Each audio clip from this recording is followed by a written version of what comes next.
Well, listeners, buckle up because today's deep dive is going to be a wild one. October 10, 2024, and the AI news cycle is just overflowing. We're talking election meddling AI butlers, even a digital tongue. It's going to be mind-blowing. It really is remarkable how AI is just seeping into every single aspect of our lives, isn't it? I mean, things that seemed like science fiction just yesterday are suddenly front page news. No kidding. We've got tech articles buzzing fresh off the lab research, even some cryptic whispers on social media about AGI, artificial general intelligence. Hmm. For those of you who are new to the AI game, that's basically the idea of machines that can actually think like humans. But we'll circle back to that later. Yes, let's delve into some of these other fascinating developments. Okay, so let's unpack this whole AI election watchdog situation. OpenAI just released this report, and it sounds like something straight out of a spy thriller. Apparently, they've uncovered over 20 attempts to use AI for spreading misinformation during elections. We're talking fake news articles, a social media bot, armies, the works. Yeah, this is a really significant development, especially when you consider that 2024 is a major election year globally. I mean, the potential for AI to manipulate public opinion is a very real concern, and the fact that OpenAI has identified so many attempts is concerning. It's unsettling for sure, but you know what I find fascinating? It's how they're actually catching these operations. They're using a new type of AI that analyzes online behavior patterns, almost like a digital detective looking for those telltale signs of manipulation. Exactly. They're looking for things like coordinated posting, unusual amplification of certain messages, even the use of specific language patterns that are characteristic of AI-generated text. So they're fighting fire with fire in a way, and get this, the report mentioned attempts in places like Iran and Rwanda to use AI for election interference. That's pretty alarming. But thankfully, it seems like these attempts were caught early on and they haven't gained much traction. Yeah, the silver lining here is that, at least for now, the safeguards seem to be holding up. But it really highlights how this issue transcends borders. It's a global concern. Absolutely. Now, shifting gears from digital espionage to, well, digital assistance, let's talk about Palmyra X004. This new AI model is making waves because it's not just about providing information, it's about taking action. It's a prime example of what we call tool calling in AI. So instead of just giving you a list of available meeting times, Palmyra X004 would actually go into your calendar, send out invitations, even book a conference room for you. It's like the next level of AI assistance. Okay, so imagine Palmyra X004 tackling your inbox, booking your travel, maybe even whipping up your grocery list based on recipes you've been eyeing. What tasks would you hand over to an AI that could actually make things happen? And what's particularly interesting about Palmyra X004 is that it's achieving these capabilities without relying on that massive computing power that some of its competitors demand. Mm. It was actually trained on synthetic data, which could be a game changer for smaller companies that are looking to implement these more advanced AI solutions. So that's a really important point. It could level the playing field in a sense, make sophisticated AI more accessible. Exactly. It has the potential to democratize access to this technology.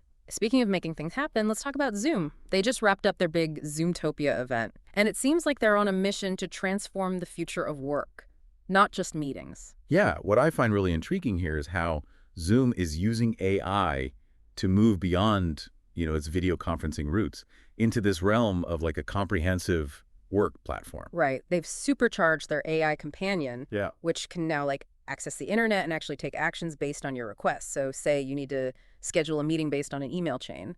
Your AI companion can handle that for you. It's all about streamlining those workflows, Yeah. automating tasks. And it ties into their announcement about these new AI-powered task management tools. Imagine your to-do list practically writing itself, prioritizing tasks based on your deadlines, your current projects. Okay, but here's the really wild part. They're rolling out personalized AI avatars. And we're not just talking about picking a cool hairstyle for your digital self. This is where things get really interesting.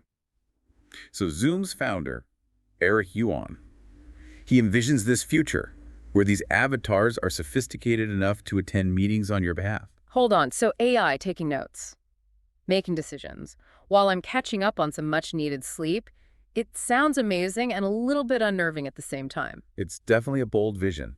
And, it really raises these interesting questions about the nature of work and presence in a digital environment. How comfortable are we delegating these tasks, these decisions to AI, even if it's represented by our own personalized avatar? Yeah, it's definitely something to ponder. But hey, if AI can handle my inbox and sit through a few meetings for me, I'm not complaining. Now, shifting gears from the digital boardroom to something a bit more well-flavorful. Let's talk about this whole electronic tongue thing. This is so cool. This is a fascinating example of AI actually mimicking human senses. In this case, taste profiles. Researchers at Penn State have developed this AI system that can analyze liquids and identify them based on their taste profiles. And get this AI tongue, it can tell the difference between like incredibly similar liquids, like different brands of bottled water, or even tell if your orange juice has gone bad. What I find so impressive is not just the accuracy, but how it actually achieves this. So the researchers combine this specialized sensor with an AI that's modeled after the human brain's taste center. So it's not just about like chemical analysis, it's about replicating how our brains process taste information. That's amazing. And here's the really cool part. When the researchers allowed the AI to interpret the sensor data on its own terms, right, without being limited by our human understanding of taste, its accuracy jumped to over 95%. It's incredible. That really makes you think, doesn't it? This AI developed its own internal language of taste, one that's potentially even more nuanced than our own. It makes you wonder what other senses AI might be able to replicate or even surpass in the future. And it's a really tantalizing glimpse into the potential of AI to not just understand, but to potentially enhance our perception of the world around us. Wow, from digital detectives to AI sommeliers, that's a lot to digest in one go. It really is. It goes to show how fast things are moving in the world of AI. Yeah, and the crazy thing is how much potential impact it has. Like, who would have thought we'd be talking about AI influencing elections and tasting our food all in the same deep dive? It speaks to a broader trend we're seeing, though.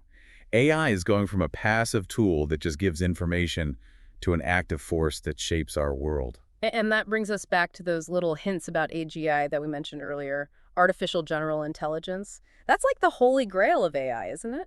It is. It's the idea of creating an AI that has the same cognitive abilities as a human being. Yeah. One that can learn and adapt to any situation. So not just mastering specific tasks, but actually thinking for itself. Exactly. And we're not there yet. But those rumors on social media, they suggest that OpenAI's research might be getting close. Which is kind of exhilarating and a little bit terrifying at the same time. I agree. It makes you think, what happens when AI becomes smarter than humans? That's the big question, isn't it? Something science fiction has been exploring forever. And now it's something we have to deal with in the real world. But maybe instead of thinking of it as us versus them, we should be thinking about collaboration. That's an interesting way to look at it. How could humans and AGI work together? Imagine AGI helping us solve problems that seem impossible now, like climate change or curing diseases, or even pushing the boundaries of science, making breakthroughs we haven't even dreamed of. It's a future full of possibilities, but it also makes you realize how important responsible AI development is. Absolutely. As we go further down this road, we have to make sure AI is developed and used ethically. We have to think about the impact on society. So as AI becomes a bigger part of our lives, it's not just about the tech itself, it's about the choices we make about how we develop it and use it. Exactly. It's a responsibility we all share. Scientists, policymakers, and everyday people. We need to be talking about this and working together. Well said. This deep dive has given us a lot to think about. As we navigate this crazy world of AI, one thing's for sure, the future is not set in stone. It's something we're all creating with every decision we make. So what role will you play? That's something to think about until next time. Thanks for joining us on this deep dive. Stay curious, everyone.